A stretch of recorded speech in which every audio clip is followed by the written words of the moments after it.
Selamat siang semuanya, perkenalkan nama saya Yohana Selvian, nomor induk mahasiswa 191061706, nomor absen 30, kelas C10, program studi pendidikan guru sekolah dasar STKIP Persada Katulistiwa Sintang. Pada video kali ini, saya akan menjelaskan tentang peranan guru dalam mengimplementasikan pendidikan multikultural di sekolah. Ini merupakan tugas untuk UAS mata kuliah pendidikan multikultur.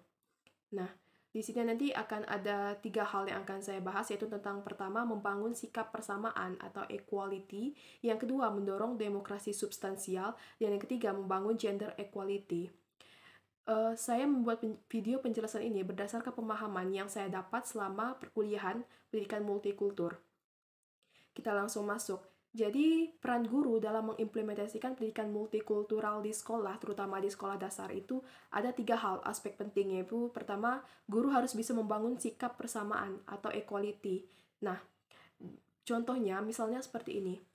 Guru dalam konteks ini itu harus mendorong kesadaran multikultural dengan membangun sikap empati, lalu equality dan toleransi kepada peserta didik. Guru di sini harus bisa membantu peserta didik untuk menyadari bahwa di dalam kelas itu tidak hanya tentang mereka yang sama saja, misalnya tidak hanya tentang mereka yang sama suku, sama agamanya, tetapi ada keberagaman. Contoh halnya itu dalam kelas. Nah, jadi peserta didik ini harus ditanami pemahaman bahwa di dunia ini itu ada banyak hal yang beragam.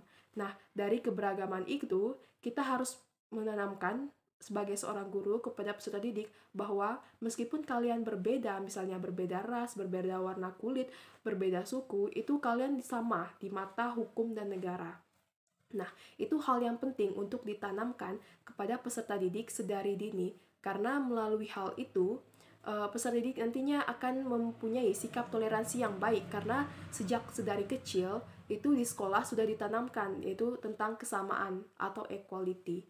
Nah, sikap persamaan ini nantinya akan menghasilkan atau menciptakan kerukunan hidup yang baik antara peserta didik yang satu dengan yang lainnya. Begitu pula antara peserta didik dan guru dan lingkungan masyarakat.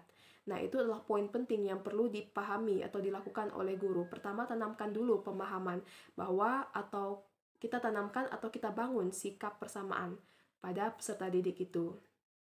Nah, lalu yang kedua, mendorong demokrasi substansial. Guru dengan pendidikan multikulturalnya selalu mendorong untuk menggerakkan demokrasi sebagai sarana membangun konsensus seluruh warga negara.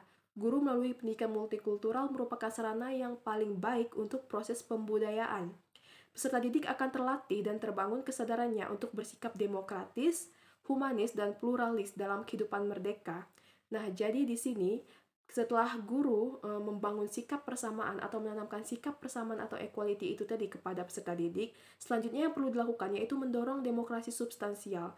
Jadi di sini guru harus mempraktekkan atau memberi dorongan kepada mereka bahwa misalnya di dalam kelas, contoh kecil misalnya di dalam kelas, biasakan dari hal-hal kecil sebagai bentuk sikap demokrasi, sebagai bentuk sikap humanis, dan sebagai bentuk sikap pluralis. Misalnya, kepada peserta didik di sekolah dasar, guru-guru misalnya ajarkan atau praktekkan bahwa jangan mengganggu teman lain yang beragama lain yang sedang beribadah misalnya, atau saling membantu terhadap satu sama lain, lalu bersikap adil terhadap tugas dan tanggung jawab yang diberikan kepada mereka. Itu juga salah satu bentuk sikap demokratis. Nah, itu penting dan perlu sekali untuk ditanamkan.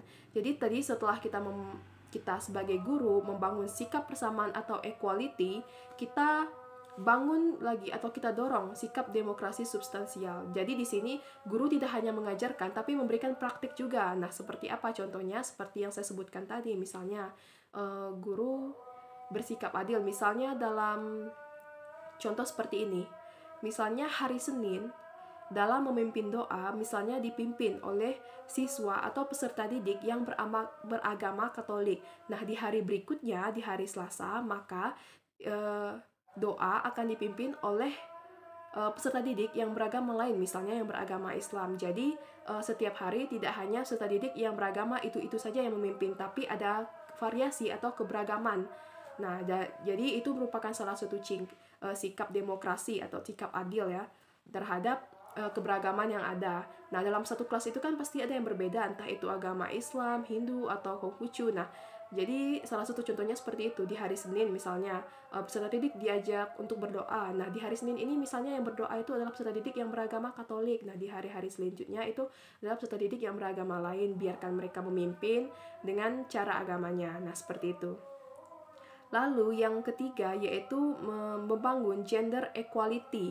Nah, jadi di sini peserta didik hendaknya ditanamkan semangat bekerja sama dalam kesederajatan, kesamaan, dan tidak melakukan diskriminasi atas dasar ras, etnis, agama, maupun gender. Nah, jadi pendidikan harus mampu mendorong adanya etika untuk membangun konsensus dalam masyarakat, yaitu membangun gender equality ini, guru harus membangun kesetaraan gender melalui pendidikan multikulturalnya. Nah, jadi melalui pendidikan multikultural di sekolah-sekolah, guru tentunya harus sisipkan atau masukkan pemahaman atau pembelajaran tentang membangun gender equality. Misalnya dalam hal ini, pemilihan ketua kelas misalnya. Nah, dalam hal pemilihan ketua kelas ini, itu siapa saja bisa mencalonkan diri kan tentunya. Nah, tapi di sini alangkah baiknya jika dalam hal sebagai calon ketua kelas ini beri 4 kandidat, misalnya 2 laki-laki dan 2 perempuan. Nah, jadi dalam hal ini kita bisa melihat itu adanya kesetaraan gender antara laki-laki dan perempuan, di mana kesetaraan gender ini bisa dipahami bahwa artinya yang bisa menjadi seorang pemimpin kelas atau ketua kelas itu bisa juga perempuan atau laki-laki. Nah, jadi di sini mereka diberi kesamaan hak. Biasanya ada beberapa guru yang langsung memilih siswa laki-laki untuk menjadi seorang ketua kelas atau pemimpin kelas. Padahal sebenarnya untuk menanamkan sikap atau membangun kesetaraan gender atau gender equality, tentang pemahaman gender equality itu pada peserta didik, guru harus bisa untuk mempraktekannya, salah satunya dengan cara seperti yang sudah saya sebutkan tadi, yaitu misalnya dengan pemilihan ketua kelas yang mana 2 laki-laki dan 2 perempuan. Jadi 4 kandidat ini memiliki hak yang sama meskipun berbeda gender, tapi mereka memiliki hak yang sama, yaitu berhak untuk mencalonkan diri sebagai ketua kelas. Nah, begitu juga dalam perangkat-perangkat kelas. Jadi dalam perangkat-perangkat kelas itu nantinya kan pasti adanya ketua kelas, wakil ketua kelas, bendahara dan sekretaris, lalu seksi-seksi ini dan itu. Nah, dalam hal ini harus ada keberagaman. Jangan ada keseragaman tapi keberagaman. Maksudnya itu seperti ini. Harus ada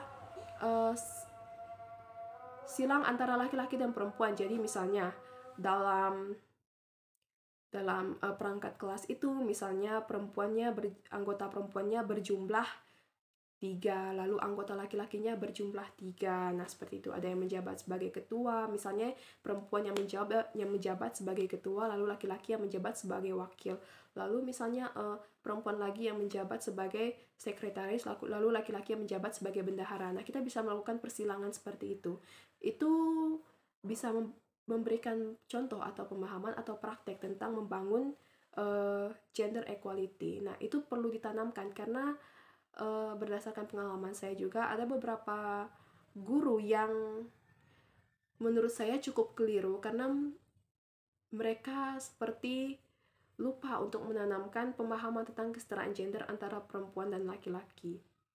Nah, seperti itu misalnya. Nah, sebagai seorang guru tentunya kita perlu memberikan 3 hal tadi. Yang pertama itu membangun sikap persamaan atau equality, lalu mendorong demokrasi substansial, dan membangun gender equality. Seperti yang sudah saya berikan contohnya tadi, seperti membangun sikap persamaan, seperti memberi pemahaman atau penekanan atau pengertian kepada mereka bahwa meskipun mereka di dalam kelas itu berbeda-beda. Nah, seperti yang sudah saya jelaskan tadi, jadi peran guru dalam mengimplementasikan pendidikan multikultural itu setidaknya ada 3 hal yang harus dilalui atau dilakukan, yaitu yang pertama kita bangun dulu sikap persamaan atau equality kepada peserta didik kita, lalu kita mendorong demokrasi substansial kepada mereka dan membangun kesadaran gender equality.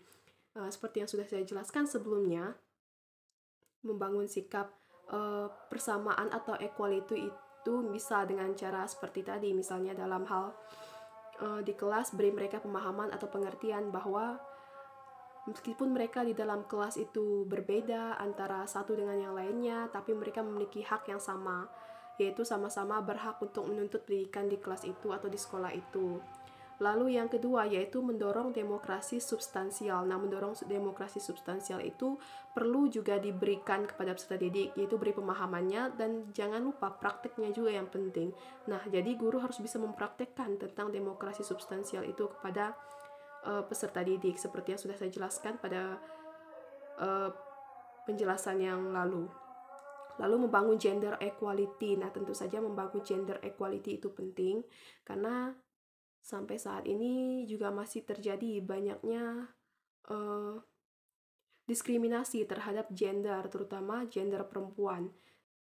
Kita sebagai guru perlu untuk menanamkan sikap toleransi dan menanamkan sikap menghargai, terutama antara laki-laki dan perempuan, karena sampai sekarang ini juga masih banyak terjadinya diskriminasi gender terutama terhadap perempuan.